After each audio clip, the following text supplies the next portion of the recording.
All right, let's talk about connecting chords smoothly. What you want to do, you want to envision where you're going to land. A lot of times when you're trying to figure out like, how do I move this finger to this finger, this finger, this finger, practice just playing the chord that you desire to play, taking your hands off, trying to put your hands back, on and off, on and off, on and off. And what that's going to allow you to do is just to remember what that chord shape feels like for muscle memory purposes.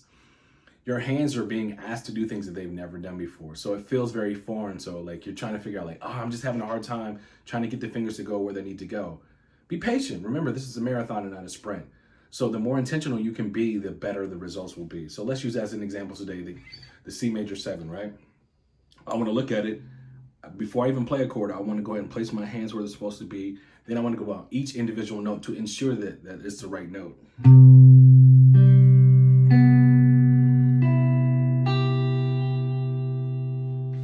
Okay, I've got that also. What I want to do now is look at it again, take my hands off, put my hands back on to ensure that I've got the right, before I even play the chord, make sure I've got my hands in the right position.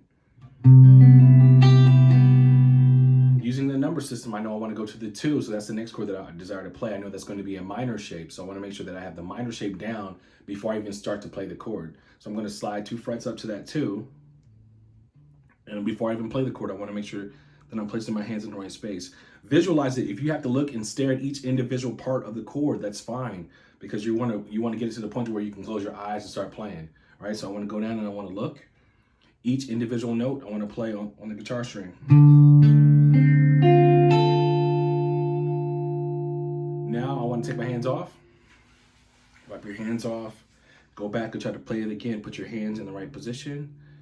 I feel like I got the right position, so now I want to play the chord. So now I want to go and vacillate and go back and forth between the 1 and the 2. So.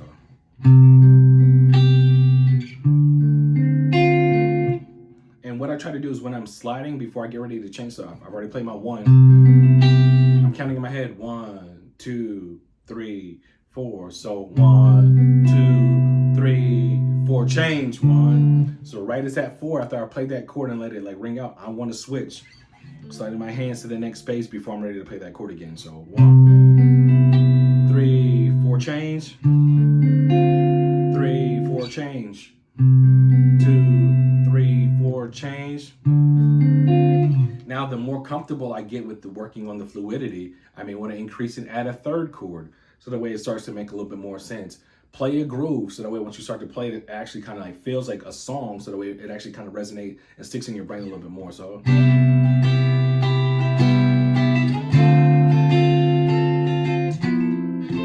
Go to that 4, then 3. 1, 2, we're gonna go 4, then 3,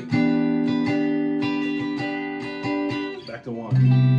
However, whatever groove you want to make, work on it that way, so that way you can it's kind of catchy, it's a groove, versus you just kind of playing random chords that don't really go together, that don't make any sense.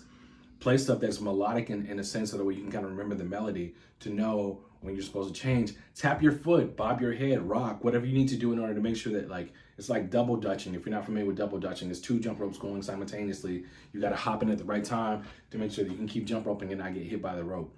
It's the same concept whenever you're playing the chords. You're counting 1, 2, 3, 4, change 1, 2, 3, 4, or whatever the desired tempo is. You want to make sure that you're landing in between those 2 spaces, so that way you can play effectively. Look at the chord as you're playing it. Go note by note. Look where you're going to slide your hand to the next place, note by note. Remember and visualize that chord. The more you can do this and get this underneath your hand, the easier it'll be for you to start playing that way.